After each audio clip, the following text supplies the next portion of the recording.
Hello students, आज video में discuss करेंगे बीएससी फर्स्ट सेमेस्टर मैथ का लेक्चर नंबर 3 होने वाला है। इससे पहले कि लेक्चर स्टार्ट करें मैं आपको बता देता हूं कि भी इससे प्रीवियस वीडियो लेक्चर में हमने डिस्कस किया था। देखो, दो क्वेश्चन डिस्कस किए थे लेक्चर नंबर 2 में हमने। एक तो ये वाला और एक है हमारा दूसरा क्वेश्चन था वो वाला, ठीक है ना। अगर वीडियो नहीं देखी तो link in the description box में जाके वीडियो देख सकते हो। आज हम देखेंगे क्या सीखेंगे। आज जो हमारा लेक्चर नंबर 3 उसमें हम सीखने वाले हैं क्या, केपलर के घरीय गति के नियम, या कह दो Kepler's law of planetary motion से। तो क्या होता है इसके बारे में डिटेल में समझेंगे स्टेप बाय स्टेप, ठीक है। तो चलिए वीडियो शुरू करते हैं। अब देखिए स्टूडेंट, केपलर ने क्या है, पहले पढ़ता हूँ थ्योरी फिर एक्सप्लेन करता हूँ धीरे धीरे, ठीक है ना। केपलर ने सूर्य की परिक्रमा करने वाले ग्रहों की गति के संबंध में निम्नलिखित 3 नियम प्रतिपादित किए थे, जिन्हें ग्रहों की गति के केपलर के नियम कहा जाता है। कहने का मतलब क्या है कि देखिए एक साइंटिस्ट था हमारे पास, क्या है, केपलर। ढंग से समझना, थ्योरेटिकल आपको मिल जाएगा लेकिन ढंग से समझना कि देखो एक साइंटिस्ट कौन थे, केपलर। केपलर ने क्या किया कि सूर्य के जो चारों तरफ, पता है सूर्य ये हमारे पास क्या होता है, ये हमारे पास क्या है, सूर्य है। इसके चारों तरफ हमें पता है कि जो है ना ग्रह हमारे पास होते हैं वो चक्कर लगाते रहते हैं, ठीक है ना। चक्कर लगाते हैं, क्या बोला कि चक्कर लगा रहे, तो इनका जो मोशन हो रहा है भाई, यहाँ से यहाँ आ रहा है ग्रह, यहाँ से ये ग्रह ऐसे घूम रहा है ना। इस ग्रह की स्टडी करके क्या करा केपलर ने 3 नियम प्रतिपादित किए थे। उन तीनों नियमों को हम क्या कहते हैं, अंडरलाइन करने की बात है, उन तीनों नियमों को हम क्या कहते हैं, केपलर के नियम कहते हैं। ध्यान रखना, ठीक है ना। उन तीनों नियम को क्या कहते हैं, केपलर के नियम कहते हैं। अब वो 3 नियम कौन कौन से थे, केपलर ने कौन कौन से दिए, उसे स्टार्ट करें। उससे पहले मैं आपको एक वर्ड है उसके बारे में समझा दूँ, ताकि आपको है ना ये जो नियम है वो ढंग से बताएं। तो वर्ड कौन सा है, देखो इसके लिए इस चाहे तो आपको दीर्घवृत्त की एक नॉलेज होनी चाहिए, हल्की फुल्की, जो हमें इसमें काम में आने वाले। कौन सी नॉलेज है, हमें देखिए ज़्यादा तो नॉलेज नहीं चाहिए, बस छोटी मोटी नॉलेज चाहिए। तो ये जानते हो कि आप एक दीर्घवृत्त का डायग्राम ये होता है, ध्यान रखना, सर्किल का अलग होता है, दीर्घवृत्त का अलग होता है, ठीक है ना। ये दीर्घवृत्त का हमारे पास डायग्राम है। ये क्या होती है इसकी, ये आपको पता होना चाहिए कि ये जो पूरी लाइन है ना, ये पूरी लाइन ये कहलाती है इसकी क्या, मेजर एक्सिस। क्या कहलाती है, मेजर एक्सिस कहलाती है, जिसे हम बोलते हैं लघु, सॉरी दीर्घ अक्ष कहते हैं, ठीक है ना। हिंदी में क्या बोलते हैं, दीर्घ अक्ष कहलाती है। और ये जो लाइन होती है ना, ये वाली लाइन कहलाती है आपकी माइनर अक्ष, जिसे हम क्या कहते हैं, लघु अक्ष कहते हैं। हिंदी में क्या कहते हैं, लघु अक्ष कहते हैं, ठीक है ना।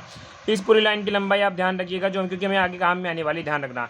इस पूरी लाइन की लंबाई क्या होती है, 2a होती है, ठीक है ना। ये आपको ध्यान रखना है। इसके अलावा ध्यान रखना कि दीर्घवृत्त में एक यहाँ और एक यहाँ क्या होते हैं, 2 बिंदु होते हैं। दीर्घवृत्त में 2 क्या होती है हमारे पास, नाभि होती है। ये दोनों पॉइंट क्या कहलाते हैं, इसकी नाभि कहलाती है। इतना आपको दीर्घवृत्त के बारे में पता होना चाहिए, ठीक है ना, क्योंकि आगे पहली लाइन में दीर्घवृत्त के बारे में आएगा तो आपको पता होना चाहिए कि नाभि कहाँ होती है, कि नाभि यहाँ होती है। ध्यान रखना, बीच में नहीं, थोड़ा साइड में यहाँ से बना लेना।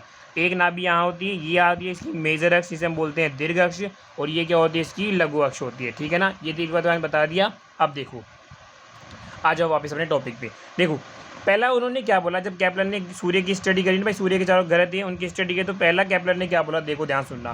केपलर ने बोला कि प्रत्येक ग्रह सूर्य के चारों ओर दीर्घवृत्ताकार कक्षा में चक्कर लगाता है, जिसकी नाभि पर सूर्य स्थित होता है। और इसे हम क्या कहते हैं, जो पहला जो नीचे पॉइंट दिया ना, उस पॉइंट को क्या कहते हैं, ध्यान रखना, इसे कक्षाओं का नियम भी कहते हैं। कई बार पूछ लिया जाता है कक्षाओं का नियम क्या है, तो आप ध्यान रखना, ठीक है ना। अब देखो थ्योरी पढ़ के कुछ समझ में नहीं आया, प्रैक्टिकल करके समझा देता हूँ। प्रत्येक ग्रह मतलब यहाँ मान लो जो सूर्य के चारों तरफ भैया जो ग्रह घूमते हैं ना, वो हमेशा ध्यान रखना। जैसे हम बताया कि नाभिक के चारों तरफ क्या होते हैं, इलेक्ट्रॉन घूमते हैं, तो वो वर्ताकार कक्षाओं में घूमते हैं, वो रदरफोर्ड ने बताया था। वैसे इसने क्या बताया कि भैया अगर सूर्य के चारों तरफ जो ग्रह घूमेंगे ना, चक्कर लगाए, वो उनकी कैसी कक्षा होगी, दीर्घवृत्ताकार। मतलब क्या है, अगर कोई ग्रह है जो सूर्य के चारों तरफ घूम रहा है, तो उसका पथ कैसा होगा, ये ध्यान रखने वाली बात है यहाँ पे। उसका पथ होगा जो होगा वो दीर्घवृत्ताकार होगा, यानी इस टाइप का पथ होगा। वो सर्किल में नहीं घूमेगा, ध्यान रखना, वो सर्किल में नहीं घूमेगा, कैसे घूमेगा, दीर्घवृत्ताकार पथ में घूमेगा। इसके अलावा भैया सूरज कहाँ होगा, ये घूमेगा, तो सूरज यहाँ नहीं होगा, सूरज इसकी या तो इस नाभि पर हो सकता है, 2 नाभि होती है, मैं बताया था ना, इन दोनों में से किसी भी एक नाभि पर क्या होगा, सूरज स्थित होगा। यही पहली लाइन थी। दोबारा रिपीट कर रहा हूँ, ढंग से समझ लेना कि प्रत्येक ग्रह सूर्य के चारों ओर, या भाई ग्रह तो यहाँ रहेगा, यहाँ पे तो क्या है, हमारा ग्रह रहेगा, ठीक है ना। ये ग्रह सूर्य की, और सूर्य यहाँ या तो यहाँ रह सकता है, इस नाभि पर बोल दो, या इस नाभि पर, ठीक है ना। सूर्य किसी भी नाभि पर रह सकता है, ठीक है ना। तो ये देखो प्रत्येक ग्रह सूर्य के चारों ओर, भैया कौन सी कक्षा में चक्कर लगा रहा है, जो यानी इस ग्रह का जो पथ होगा नहीं, जो लाइन खींचेगी, ये लाइन पूरी मिलने के बाद कौन सा शेप बनेगा, पहला नियम बताता है, वो शेप बनेगा भैया दीर्घवृत्त के रूप में शेप बनेगा। पहली बात तो ये, ठीक है ना। और जिसकी नाभि पर क्या होता है, हमारा सूर्य स्थित होता है, और सूर्य कहाँ होगा, इसकी नाभि पर स्थित होगा। ये पहला रूल है, ध्यान रखना। थ्योरेटिकल में ऐसा दिखता है, लेकिन प्रैक्टिकल समझते चलना, ठीक है। पहला पॉइंट सेटिस्फाई हो गया। और ध्यान रखना, जो पहला नियम होता है उसे हम क्या कहते हैं, कक्षाओं का नियम भी कहते हैं। अगर आपसे पूछ ले छोटा सा क्वेश्चन, दीर्घवृत्तीय कक्षाओं का नियम लिखे, तो आपको ये लाइन लिखनी है इतनी सी। अब देखो second point, first point clear हो गया, अब सेकंड पॉइंट पढ़ते हैं। सेकंड पॉइंट देखो क्या है कि सूर्य से ग्रह को मिलाने वाली रेखा के द्वारा प्रति सेकंड प्रसर्पित, स्वेप्ट इंग्लिश में बोलते हैं स्वेप्ट, ठीक है ना, वर्ड अगर नहीं समझा तो इंग्लिश देखना। प्रतिसर्पित क्षेत्रफल नियत रहता है, अर्थात 1/2 r square D theta by D T equal to नियत रहता है। अब देखो ध्यान समझना, इसकी जो डेरिवेशन है ना वो हमें क्लास 11 में भी दे रखी है, वहाँ से भी सीख सकते हो। इसके अलावा मैं बता दूँ, हमें ये फॉर्मूला सीधा याद रखना है क्योंकि हमारे सिलेबस में इसकी डेरिवेशन नहीं है, तो हम ज़्यादा दिमाग नहीं लगाएंगे और सीधा क्या करेंगे, इसको याद करेंगे।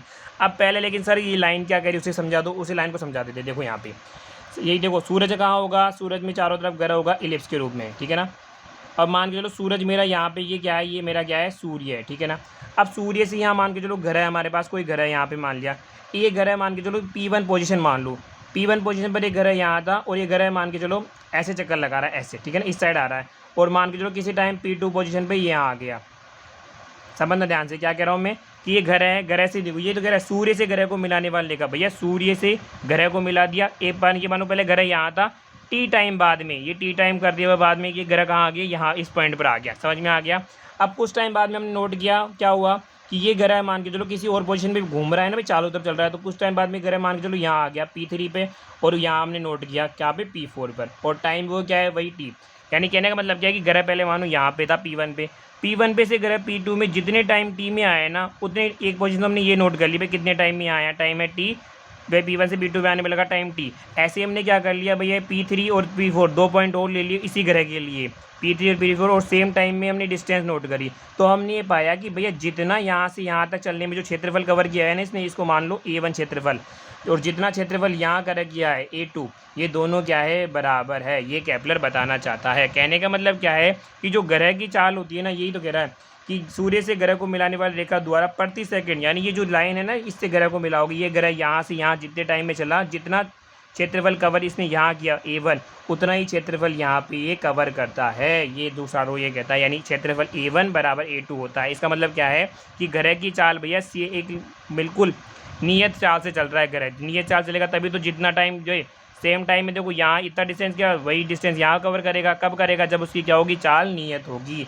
और इसे ही हमने यहाँ मैथमेटिकल बता रखा है। क्या कह रहा है कि सूर्य से ग्रह को मिलाने वाली रेखा मिलादी के द्वारा प्रति सेकंड, मतलब हर सेकंड में एक एक सेकंड की बात करो, प्रति सेकंड में स्वेप्ट, यानी ये जो लाइन है ना ऐसे ऐसे जा रही है घड़ी की तरह, उसके द्वारा जो जो क्षेत्रफल कवर हो रहा है ना वो क्षेत्रफल हमेशा क्या रहता है, नियत रहता है। मैंने यहाँ बता दिया आपको नियत रहता है, ठीक है ना। अर्थात half R square D theta by D T is equal to नियत कांस्टेंट है। और इस नियम को ध्यान रखना क्षेत्रफलों का नियम भी कहते हैं, ये आपको ध्यान रखना। और ये फॉर्मूला आपको सीधा लर्न कर लेना है, ठीक है। अब देखो आगे वाले चलते हैं। अब आगे वाला क्या कहता है कि कक्षीय गति में ग्रह के परिक्रमण काल मतलब घूमने का समय, जो ग्रह यहाँ से यहाँ तक घूम रहा है ना, उसको जो घूमने में जो टाइम लगा ना उसको हम कहते हैं परिक्रमण काल। और किससे रिप्रेजेंट करते हैं, कैपिटल टी से, ठीक है ना। का वर्ग यानी परिक्रमण काल टी का वर्ग स्क्वायर ग्रह की कक्षा की अर्ध दीर्घ अक्ष ए के घन के समानुपाती होता है। अब देखो ग्रह की कक्षा कौन सी है, ये ग्रह था हमारे पास, यहाँ समझो ये ग्रह था। मैंने बताया था ग्रह की कक्षा कौन सी हो गई भाई, दीर्घवृत्तार्ध है।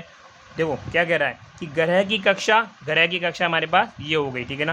कि अर्ध दीर्घ अक्ष की क्या करना है कि दीर्घ अक्ष कौन सी, ये वाली, और इसकी लंबाई कितनी थी 2a, मैंने बताया था 2a में से अगर अर्ध की बात करोगे तो कितना हो जाएगा, 2a का हाफ कितना हो जाएगा a, 2a का हाफ हमारे पास a बचेगा, a के घन के समानुपाती होता है। इस तरीके से हमारे पास आया, थर्ड रूल हमारे पास आ गया। कहने का मतलब क्या है कि भैया यहाँ ये रूल क्या कह रहा है, मैं सामान्य भाषा में समझाऊँ आपको क्या, कि भैया यहाँ से मेरा ग्रह घूमना स्टार्ट करेगा ना, तो ये जो घूमेगा ना जितने टाइम में पूरा घूमेगा उसका वर्ग किसके समानुपाती होता है, इसकी जो मेजर अक्ष है उसके हाफ के घन के समानुपाती होता है। इन शॉर्ट में ये बोला जा रहा है यहाँ पे। और यहाँ पे बात करें तो इसे परिक्रमण कालों अथवा आवर्त कालों का नियम भी कहते हैं। तो ध्यान रखना, केपलर ने 3 नियम दिए थे। नियम दिखने में छोटे हैं बट आपको कंसेप्ट से पता होने चाहिए। एग्जाम में क्वेश्चन कैसे आएगा तो बता दो, एग्जाम में आपसे पूछेगा कि केपलर की ग्रह गति के नियम लिखे, ठीक है ना। तो यहाँ मैंने उसको ये तो रूल रही है और यहाँ मैंने इसको डिटेल में समझा दिया। इसके साथ ही आज की वीडियो फिलहाल इतना ही। वीडियो कैसा लगा कमेंट में जरूर बताएं। वीडियो अच्छा लगा हो तो वीडियो को लाइक कीजिएगा। इसके अलावा इंपॉर्टेंट बात मैं बता दूँ आपको, अगर आप इसके नोट्स और PDF डाउनलोड करना चाहते हैं तो आप हमारा टेलीग्राम लेन ज्वाइन कीजिए। उसका लिंक आपको डिस्क्रिप्शन बॉक्स में मिल जाएगा, वहाँ जाके आप ज्वाइन कर सकते हैं। मिलते हैं नेक्स्ट वीडियो में। Thanks for watching.